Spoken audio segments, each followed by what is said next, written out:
Sure. And I'll read the land acknowledgement.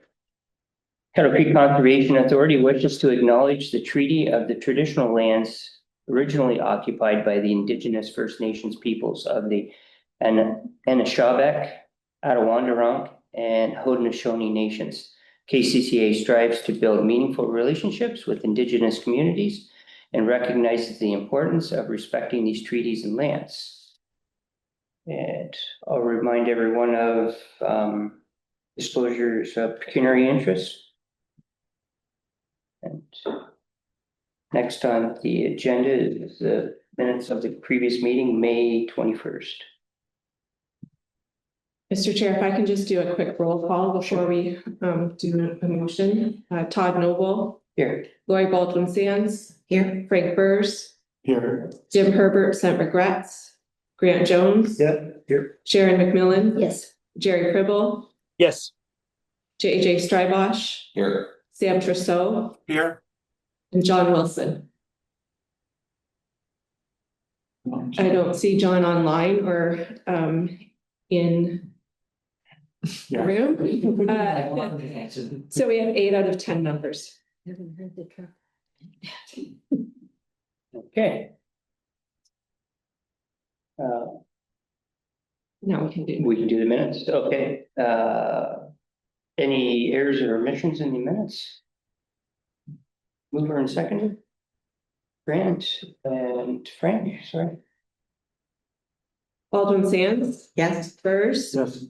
Jones. Yes. McMillan. Yes. Cribble. Yes. Strybosh. Yes. Trousseau. Yes. Noble. Yes. And that motion passes. Okay. Matters arising. Media report, Betsy. Thank you, Mr. Chair.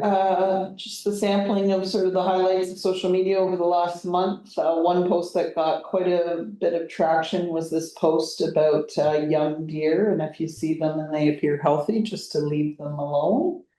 Next up, we welcomed 16 students from Western's medicine program. They were first year students that came out as part of their Discovery Week. We were able to get them all out on the water in canoes and kayaks. They got to have a campfire and just enjoy all that Dalewood has to offer. And for a lot of them, it was first time doing some of those activities, and they seemed to really enjoy it. Next up, just a few articles that were in print, a summary of Jeff's report to County Council, a local artist that's doing an exhibition and is looking to donate one of the pieces to Kettle Creek when it's finished, as well as MyFM did a feature as well about that post about bonds. Thank you. Any questions? No, Lori? I'm hoping that Grant jumps into this as well on the student visit from Schulich School. It was great because some of them had never been at a campfire, never had a s'more.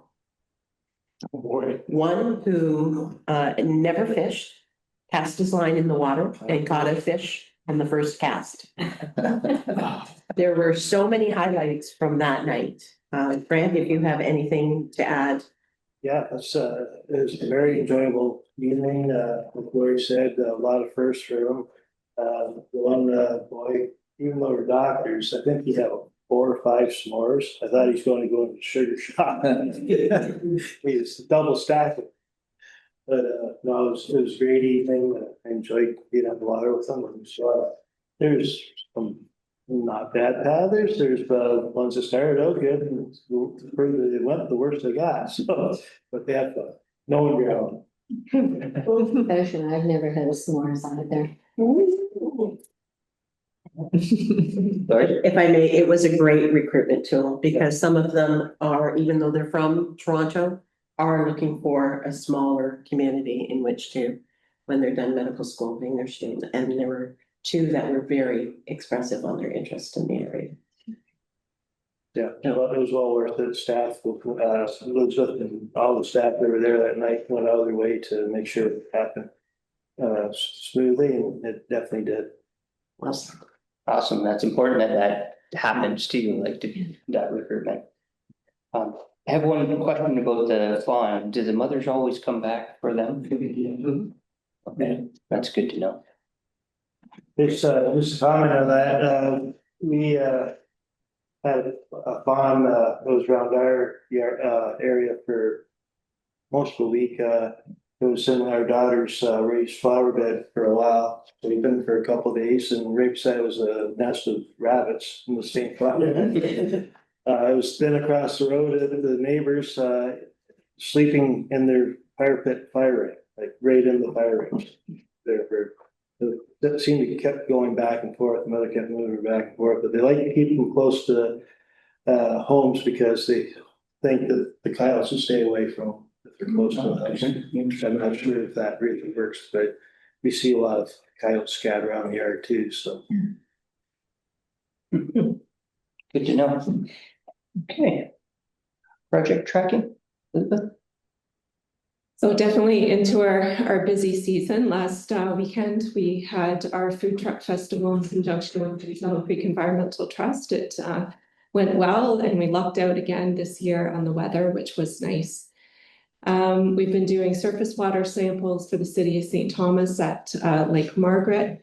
We've been on site with the Middlesex London Health Unit to conduct inspections of our drinking water system out at Lake Whitaker. All three systems will maintain a low risk status. We've had some initial events for the Environmental Youth Corps, planting trees out in the Buck field just out here. We wrapped up our tree planting program, planting over 55,000 trees, with a good chunk of them happening at the Stanley Lau Grove. We finished off a project at the Kirk Cousins Management Area, basically a revamp up there, and finally got the signage up. So you have a chance to drive by there to see the improvements at that area. And we coordinated a day of search and rescue for London Police at Dan Patterson Conservation Area as well. Awesome. Any questions? No. Okay. Watershed conditions, Jennifer? Thank you, Mr. Chair. Kind of a pretty quiet month, not a lot going on. Water levels have been pretty, just slightly above normal for this time of year. Sorry, close to normal for this time of year. It's well below the 2019 record high, so water levels are definitely trending a lot lower than they were in the Great Lakes. May had about 86% of the normal average monthly total of rain for the month, which was about 64.9 millimeters for the watershed. And you can just see the Lake Erie water level graph there, where the dotted line is the average for the Great Lakes. So it's been kind of fluctuating around that average, well below those 2019, 2020 record highs. Okay, any questions? Sure. Just a comment, I don't know whether this applies or not, but I've been noticing how low the Thames River is. Have you, wherever it goes, have you had any comment of that? Sure, Mr. Chair to Sharon. The water levels are trending lower for this time of year.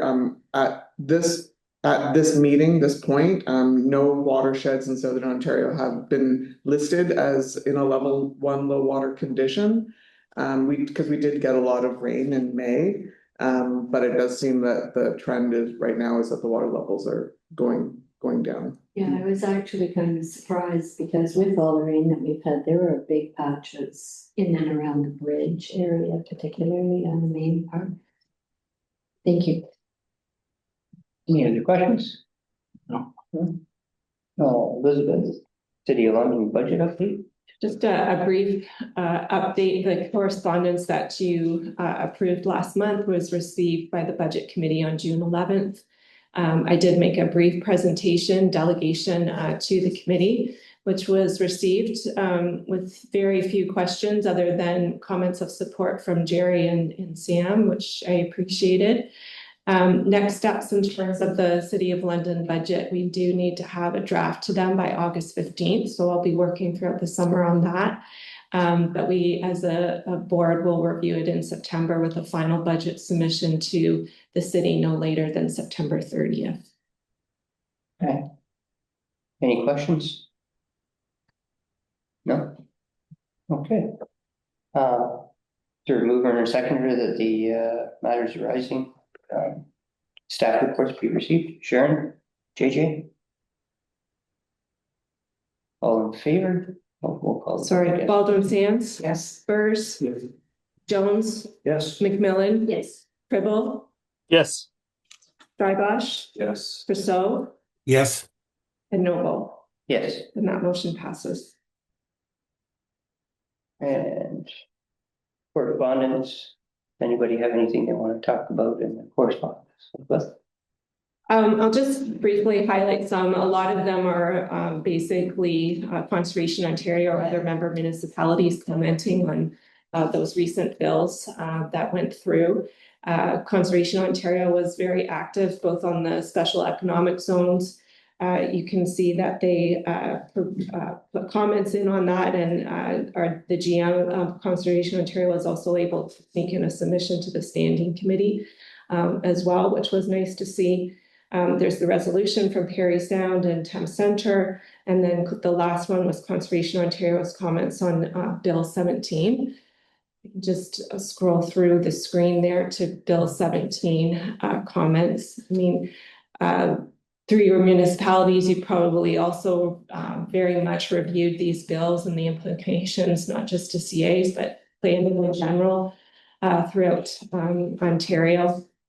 That Bill 17 is amending, 8 pieces of legislation, and I think Conservation Ontario really honed in on the ability to at least have some ability to shape what those reports and studies that we can require, or municipalities can require, and what those prescribed professionals are going to be, to have some input on that moving forward. As those regulations are developed. Grant?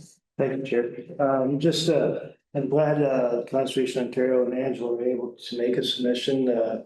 Most municipalities didn't have that opportunity just because of the very tight timelines. We dealt with it after the fact. And that's, I don't know if that's a really good thing for the province to be doing, not allowing us to have the time to digest it and make comments. A little underhanded personally, from my perspective, and it's gonna be a couple challenging years. Sure. Sharon? The bills have been passed, I understand anyway, through the legislature, but is there any opportunity that you've heard that there may be some amendments? Because on Bill 17, I mean, I have concerns with a lot of the issues raised in that bill, but more particularly, what the heck is a special economic zone and how is that going to be determined? How is that going to affect not just only CAs, but I'm a little boggled on this one. And the species at risk is concerning to me as a portion of Bill 5. Grant? My understanding was that cabinet determines that. That was that my understanding. Determine What areas would be decreed as economic zones? So by proper methods, I would say.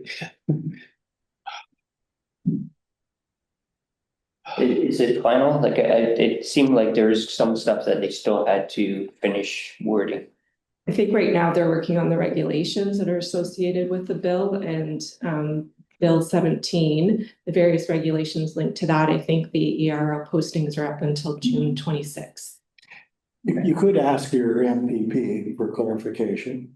We haven't received any answers. We just seem to live in an era of top-downness. And I don't know if that's good. Some when I talk to people, it's like, well, we have too much regulation. We can't get anything done in this country and now they want to throw everything out. There's some middle ground, I think, that's better, but they have a majority. So it's gonna go. That's my comment. Okay. That's it. Anybody else? No? Can I get a mover and seconder? Whoa, whoa, whoa. Oh, Oh. hey, Sam, oh. Go ahead.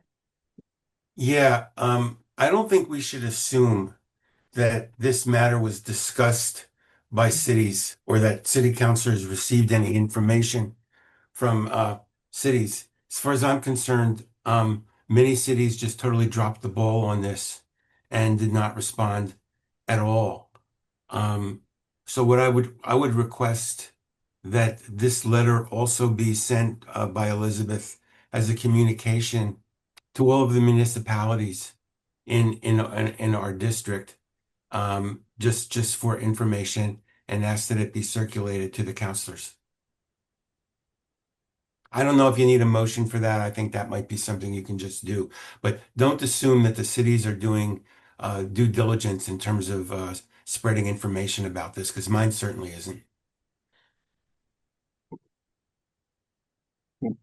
Yeah, I don't have a problem with that. I'll double check that Conservation Ontario didn't send it out to all of the municipalities, but if that wasn't done, then I can certainly circulate those comments out to our member municipalities as well as our local MPs.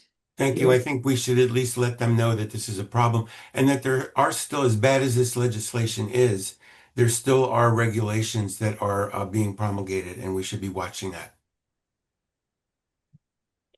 Excuse me, Elizabeth, would that also be something that should be circulated to the various counties for the upper tiers? I can do that as well. Yes. We can circulate it as well ourselves, can we not? Yes, you can. Yeah, okay. All right. Anything else? Jerry, Can I get sorry, Oh. Jerry, and Go I do ahead, have, Jerry. I just want to make sure that we are talking about the same thing. We are talking about circulating the correspondence that we have currently on the agenda. We are not talking about creating our own letter and circulating our letter, correct? That's my understanding, yes. Perfect. Thank you. No more questions. Okay. Mover and seconder that that the correspondence be received. Sharon? Lori, sorry. Baldwin Sands. Yes. Burrs. Yes. Jones. Yes. McMillan. Yes. Hybel. Yes. Strybosh. Yes. Trousseau. Yes. And Noble. Yes. And that motion passes. Okay. New business, Kettle Creek Clean Water Initiative. Betsy? Thank you, Mr. Chair. I have a few projects to present to you today for funding. The first project is a wetland creation project. This landowner did do a wetland project in 2024, which you can see there. He took over the property a number of years ago, and the previous landowner had cleared a lot of the grass waterways that helped convey water across this property. So seeing the project from 2024 come to fruition, he's looking to create another wetland cell in 2025. This one you can see here would help to basically capture water off the hillside that you can see there. That's actually quite a steep treed hillside with a lot of water that comes down it. So it'd be approximately 1 acre in size. The estimated cost is $20,000 with a Kettle Creek Clean Water grant of $3,000. Elgin Clean Water funding has been approved, and we'll be also looking to Ducks Unlimited to contribute to the project. The next property actually has 2 projects proposed in different areas of the property. This landowner purchased the property in December of 2023 and is looking to naturalize areas of the property that were previously pastured to diversify the habitat types and create some wildlife habitat. The first proposed project is an approximate 1 acre wetland to be excavated there on the south end of the property. There's some wet areas in that field that would make it conducive to wetland creation. In addition, there is a 3.5 acre stretch that was previously pastured that you can see there that they are looking to convert to a mix of native grasses and wildflowers to enhance pollinator habitat. The site would need to be prepared this year with planting in spring 2026. So the estimated cost for the wetland is $25,000 with a Kettle Creek Clean Water Initiative grant of $3,000. And the prairie would be $8,904 with a grant of $3,000. And once again, we'll be looking to other funders to help support these projects as well. So if members are agreeable, we would be looking for approval for each of those 3 projects at $3,000 each. Through you, Chair, Betsy, so how does this work? They have to submit a plan, like if they're doing a wetland or a tall ground prairie to us. And then we would approve it and we'd say, this is what we're gonna contribute. They hire all the contractors to lay it out. We go back and inspect it. Or not?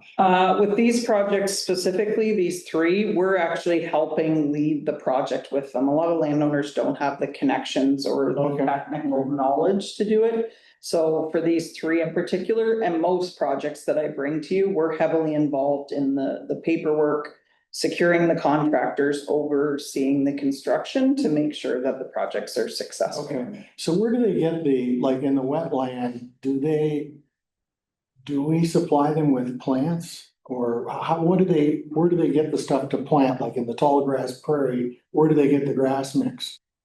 Yeah, so for the tall grass prairie, we work with Ontario Nativescape. So they collect their own native seed, grasses and wildflowers, and we contract them to plant the site. So they're professionals, they do thousands of acres in Ontario. So that's who we work with. For the wetland, we use contractors that are well-versed in wetland creation. And then often part of the project afterward is reseeding or planting with shrubs, or sometimes it's wildflowers, but we'll help them through that process. Okay, thank you. And Betsy, how do we determine the grant value? Because it doesn't seem to go by the cost of the project. Yeah, so for the Kettle Creek Clean Water Initiative, the maximum grant is $3,000. So it's 50% funding up to $3,000 max. Okay. So if it was a smaller project like $3,000, we would only fund $1,500 max. But because these are sort of high priced projects, the maximum they can get through this program is $3,000. Okay.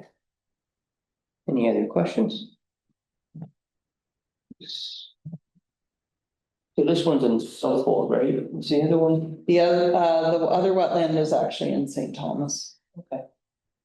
Awesome. And recommendation for discussion, or there's no motion on that, Elizabeth? The recommendation would be just that you approve the funding of $3,000 each for 2501, 2, and 3. Okay.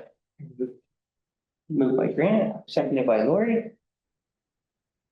Baldwin Sands. Yes. Burrs. Yes. Jones. Yes. McMillan. Yes. Pribble. Yes. Tribosh. Yes. Trusteau. Yes. Noble. Yes. And that motion passes. Next is regulation limit mapping. Mr. Chair, I'm going to take this and Jessica can chime in if I miss anything. So because of updates to our regulation 4124, we are required to do some regulation mapping updates. That regulation came into effect in April 1st, 2024. Our current regulation mapping was developed back in 2005, 2006 for the pre-existing regulation. And that at that time, we undertook a comprehensive review and created the updated regulation mapping. Because of a number of changes to definitions and areas in the regulation, we do need to do another update for our regulation mapping. Staff did circulate a request for quotes to 7 different firms that we felt either we had worked with before or had the capabilities to do a mapping exercise like this. 2 indicated their intent to bid, and 2 we received 2 bids.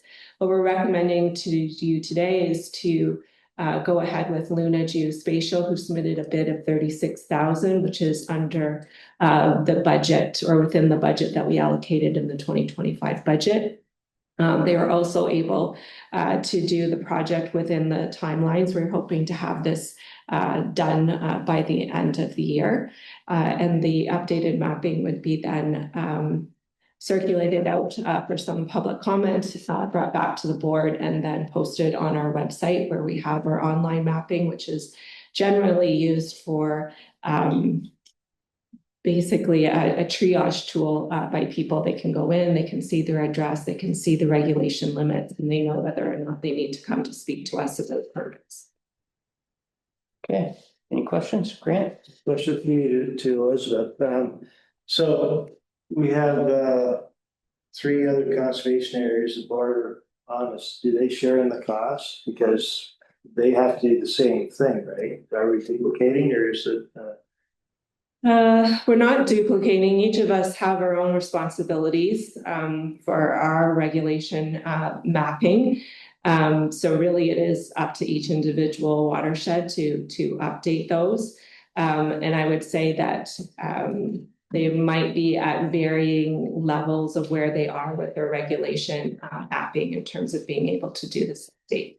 But we have reached out to other CAs, and some of the larger CAs like Toronto, Nottawasaga have already undertaken this and have developed a methodology that we've been able to offer up to the chosen consultant to keep our costs down. So that element is being shared, but each individual watershed needs to be looked at in terms of the different characteristics and creeks and valleys and things like that. Just a follow-up, when it comes to the actual line of whether it's Lower Thames or Kettle Creek, what happens if there's a variance and what they say is their watershed and we say that it doesn't jive, but how do you determine what's right and what's wrong? So we're not talking about changing the watershed limit. It's more the regulation within our watershed limit. Gary? Thank you. Just a question. Elizabeth, wasn't it that province gave us a specific deadline to have this done for all the conservation authorities in Ontario? There wasn't a specific timeline noted for when it needs to be done, but Ontario Regulation 4124 now states that we need to do annual updates to our mapping. So to be constantly looking at and evaluating it. This one basically brings us up to basically be kosher with what the regulation is saying. So if you remember, it's things like the regulated boundary around a wetland actually reduced. So it used to be 120 meters, and now I think it's 30 meters around the wetland. So those are the types of things we have to look at with this update to bring it up to speed with what the regulation is actually defining now as our regulated limit. Moving forward, what we need to do is we'll be developing a plan in place so that we're constantly looking at on an annual basis if there has been any updates to the mapping annually, and then annually bringing them back to the board to approve, and then posting them to the board or to the website.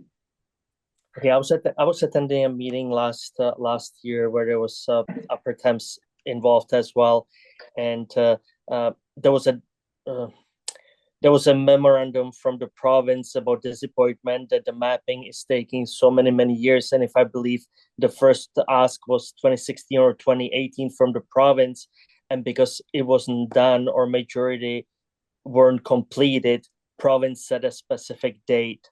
And I really thought it was end of this year, but I just want to verify that, but maybe, I don't know if there's any more information, Elizabeth, just to make sure we don't miss any deadlines.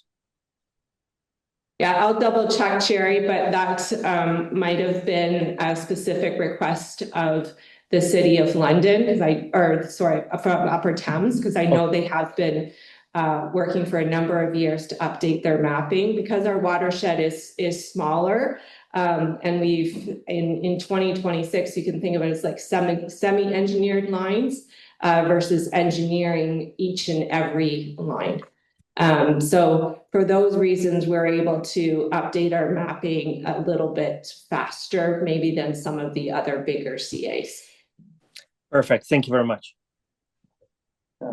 Question, Elizabeth, how often do we have to do this? This is a bigger update.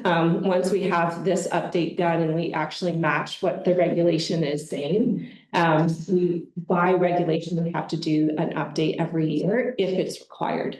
So it's things like once we bring it up to this standard, then what will happen is if there's a subdivision development where things have changed, or maybe a local landowner has come to us for a permit and they've gone out and done a specific study that changes what our information is for that area, then we're going to keep a log of that.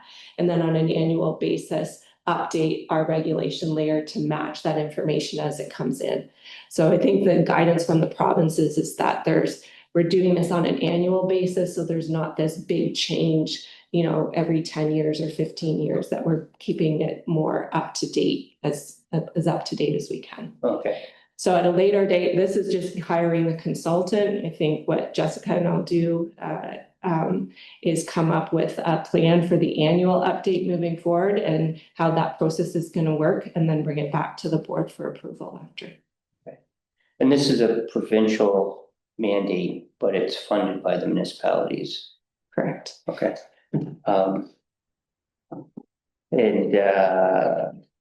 Is this affected at all by the other bills that we talked about earlier, Bill 5 or Bill 17? No. No, okay. And is there a way that we regulate, like along the borders between the RCA and the other CAs that we back up to? Is there risk of on a finite border, there being two rules on each side of the border?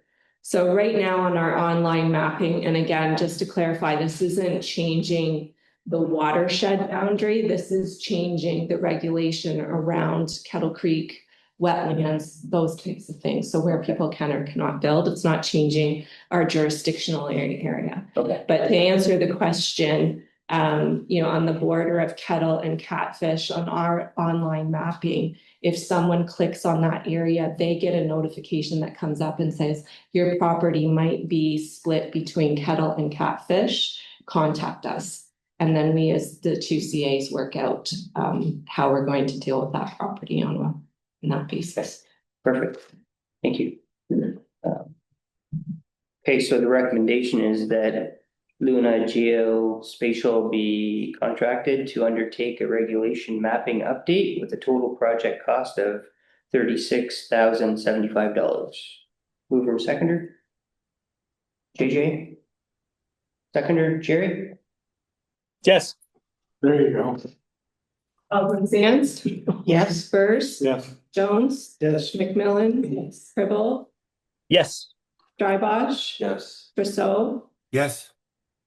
Noble? Yes. And that motion passes. Good. June planning and regulations report. Mr. Chair, it's just a typical monthly report unless there was any questions on any of the permits or the comments contained therein. We're just asking for a motion to receive. Okay. Moved by Sharon, seconded by Grant. Any questions? Alderman Sands? Yes. Spurs? Yes. Jones, Yes. McMillan, Yes. Cribble, Yes. Drybosh, Yes. Rousseau, Yes, Noble, Yes, and that motion passes. good. Need a motion to move into closed? Mr. Chair, sorry, we can do that just before we go, just reminding members that this is our last scheduled meeting for the summer. We don't meet in July. We have an August date, but just if required. But I am suggesting that, or proposing that on August 15th, we plan a board tour to some of our tree planting sites. So that, I believe that is the Friday before, is it the AMO conference? Yeah. That's the next week. So I'm just kind of polling members whether that would be a good date or not a good date. I'm sorry, Jerry, if I can jump in. Did he say August 15th? Yes. Okay, the AMO starts 16th, and some people might be actually sorry, I take it back. I'm not leaving till the 16th anyways. Yeah. But it starts on the 16th. The conference date is the 17th to the 20th. And Elizabeth, I will not be here for the 15th. Okay. I am not here. Okay. Anybody else? Sam and Jerry, would the 15th work for you guys for a tour? Yes, to the 20th. Sorry, Elizabeth, it would work for me. The only thing is from 7:30 till 9 a.m. I have a board meeting at the RBC place, but I'm quite sure it would not be before 9 o'clock. So yes, for Jerry. well, could you just give me that date again? August 15th. And that does not conflict with AMO? No, Yeah, I'm good. I'm good for that, yes. If you could send a, but I am not in town.